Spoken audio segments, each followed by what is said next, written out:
Welcome back to the Nautilus Chronicles. I am, as always, your narrator. Narrator, why is it only us two on the show? What do you mean, Boopsie? Well, it's just boring us two here in the closet alone. Uh-huh. Would you rather have Jonathan and Bopsy return? Maybe not that. But what if everyone's third favorite character, next to me and Fluffy, of course, joins us?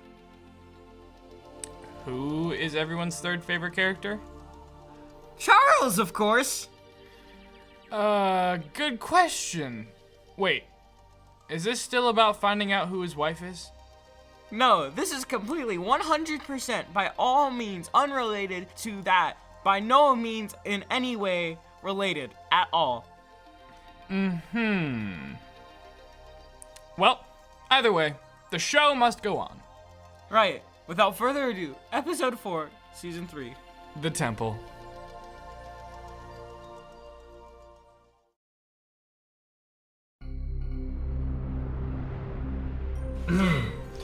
Born of earth with none of its strength, molded by flame with none of its power, shaped by wind with all of its clarity, diverse as water with none of its traits. What am I? Guess that's one question answered. Why did I agree to this? Look, we can solve this. What is born of Earth? Oh, hold on, let me think. Plants! Are plants molded by flame? No. So what could the answer be? Well, metal fits the first two descriptions. But it isn't shaped by wind. But it can rust! Let's just try it. Hey, you up there. Is the answer to your riddle metal? What happens if we're wrong?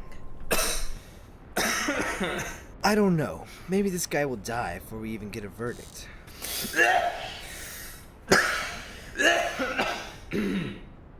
Nah, metal isn't the answer, but it sure was a good shot.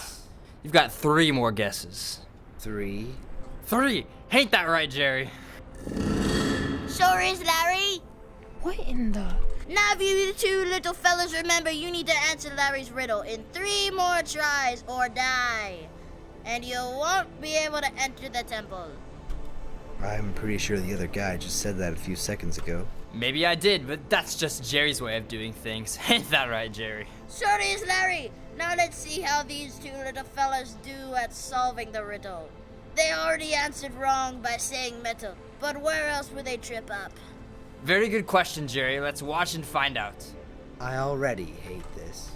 Oh, did you hear that, Jerry? The little fellow with the supremely unfashionable beard hates this experience.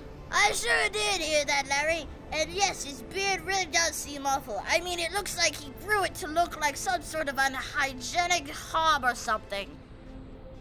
Okay, let's just focus. What was the riddle about again? Well, there was something about each element Medi controls, but I can't remember while these guys were mocking us. Let's see if we can get them all to tell us the riddle again. You two, big fellas, want to repeat the riddle for us? What do you think, Larry? Should we give him another chance? Nah, and because they thought we'd tell them, let's have that count as one of their 30 guesses. Okay, those two really are jerks. Well, we had said that metal was born of earth, was molded by flame, shaped by wind, and diverse as water. Right, but that was only half the riddle. That's right, born of earth without its strength. Which is why I said plant. Right, but that's not molded by fire. If I remember, it had none of the traits of water, and it had none of fire's power. So what could it be? You know, Jerry, we need to be more mean to people who just try to waltz into our temple. How so, Larry? I was thinking we give them one less guess. Great idea! You hear that? We've got one chance. I heard. Felt a little unnecessary, but I heard. What was wind's second half? The last part. I think it was like purity or something. I've got it! What? It was with the clarity. That's right. It was out of pattern with the rest of the riddle, which had one shared trait and one trait missing. It caught my attention because it broke the poetic mold. Hey, I was proud of that riddle. Who cares? I care. Calm down, everyone! The point is that the answer is glass. Is that right, Larry?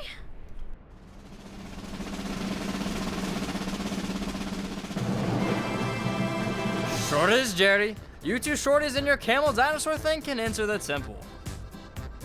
Of course, there's music too. Come on, let's get away from these guys. You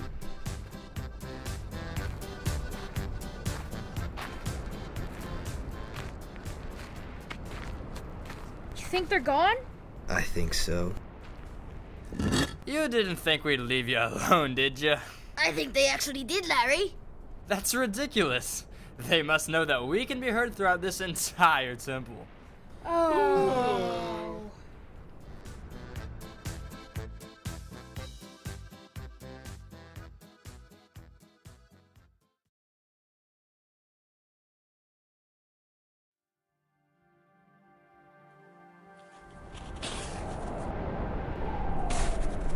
Opal!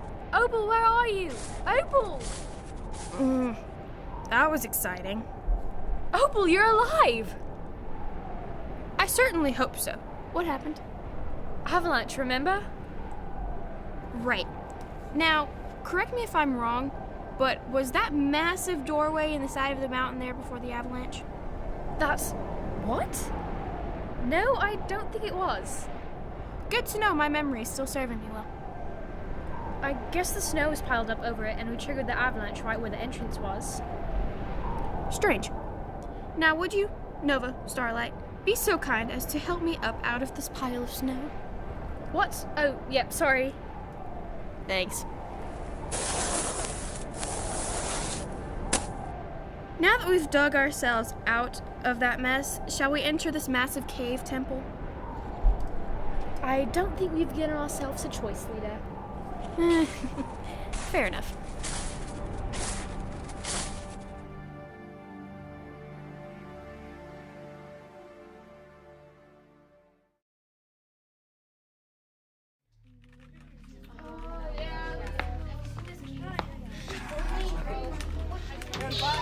You call me in, ma'am? Yes, Curtis. Come on in. I have someone for you to meet. All right. Curtis, I would like to introduce you to Master Custis Anderson, the new head of the WBI. Pleased to make your acquaintance, Master Custis. Master Custis was just telling me that the Medai Temple was just activated. Someone has attempted entry. And the Geochemical Temple at about the same time. Understood. But why do I need to hear about it?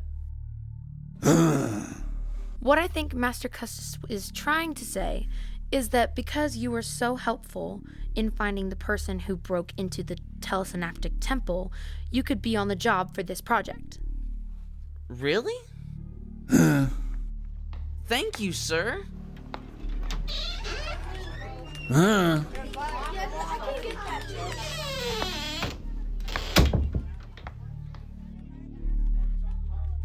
Darn, that guy creeps me out. For good reason. They say that when he was 10 years old, his father, his grandfather, and his great-grandfather each killed a few thousand men during the Usurpation War. That's just intimidating. I'm talking about creepy. I don't think he likes me very much. I think a bloodthirsty 10-year-old is creepy, but why do you think he doesn't like you? For one, I failed protecting the telesynaptic scroll, and for two, I've spoken out against the legitimacy of his position in the dynasty. You what? I don't like that Schnookum's dynasty was born from war, and I hate that the master of the agency was involved in that war. You can't say things like that in here. He might hear you through the bugs and get you kicked off the team. I don't think he will. Why is that? He wants me on the team. He wants to see me fail and get removed from the agency. How did you figure that out? I'm not part of an intelligence bureau by accident. Ah, of course. Moving on from that, for this mission, you'll have a small team working with you on campus. And we're getting more troops ready for you when you get to the field. You'll have to figure out who these people raiding the temples are and where they're going so you can stop them. Understood. When do I start? Tomorrow morning. It should be some time before anything worth paying attention to happens. Good luck, Agent. Thank you, ma'am.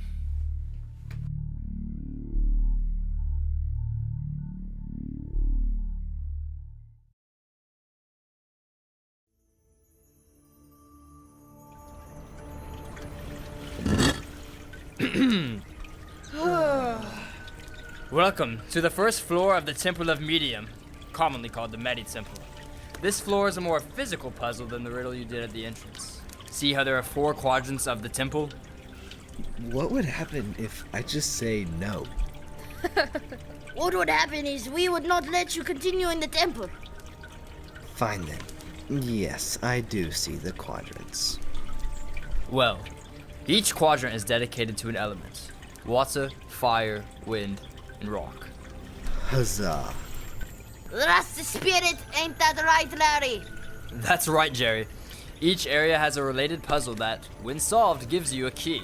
When you get all 4 keys, you will unlock the elevator to floor number 2. And how many floors are there exactly? 4. That's the spirit. Well, Cosmos! Charles was right. About the talking sphinxes?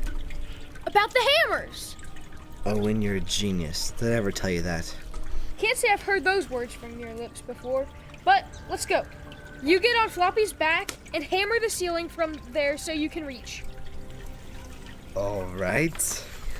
Oh! Floppy, let him climb on. Oh. Wait a minute, what's this? I don't know, Larry, but it sure looks like Beard Hobo over here is climbing onto the dino camel and pulling out his massive hammer. Huh.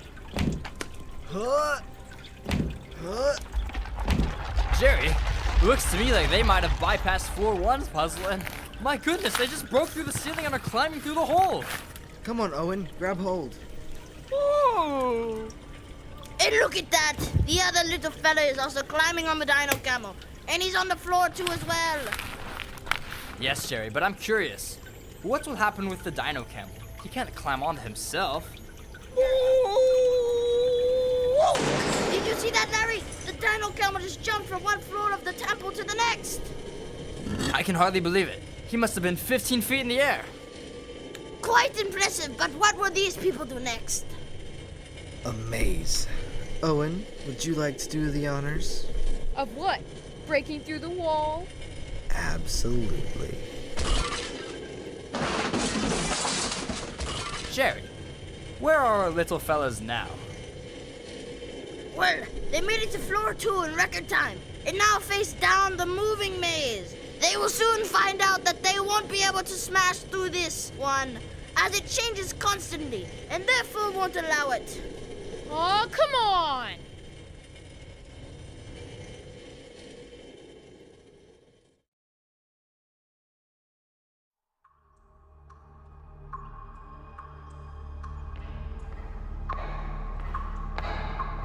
Fork in the path. Which way do you want to go, leader?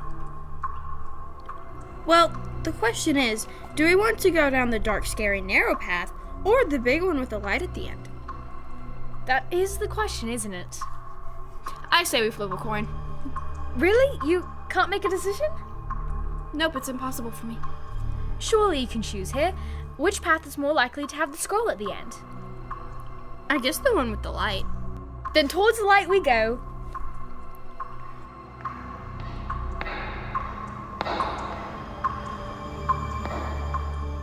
You know, I feel like the wide path is too obvious. Why is that? I don't know. It just feels wrong. I mean, usually the easiest way isn't the best way. This might be a mechanism in the temple. Maybe. I mean, the path is narrowing. And sloping downward. Watch your step. I don't want to slide too fast and hit something. Thanks. Is it just me, or does it look like there's a ledge down there? It's not just you. It looks like that's the source of the light. What was that? Another avalanche, maybe? No, that sounded... Opal, help! Hold on! Never mind! Watch out!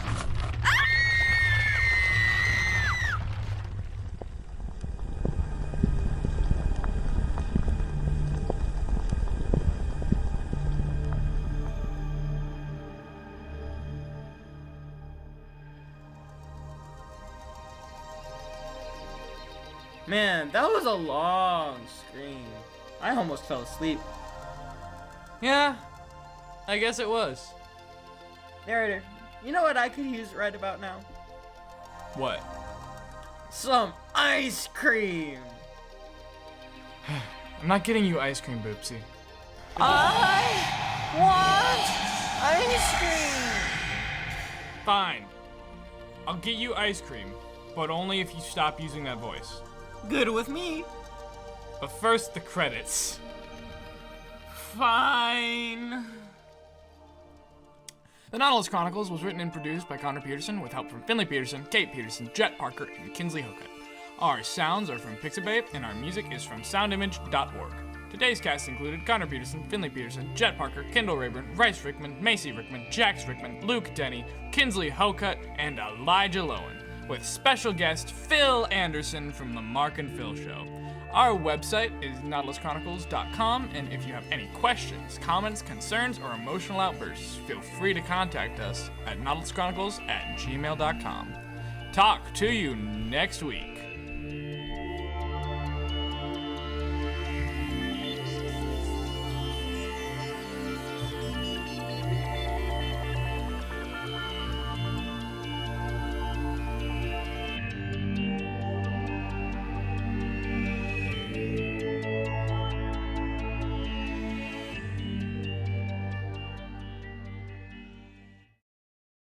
What's his number again? 555 555 5555. Huh. Seems like a common number to me. Anyway.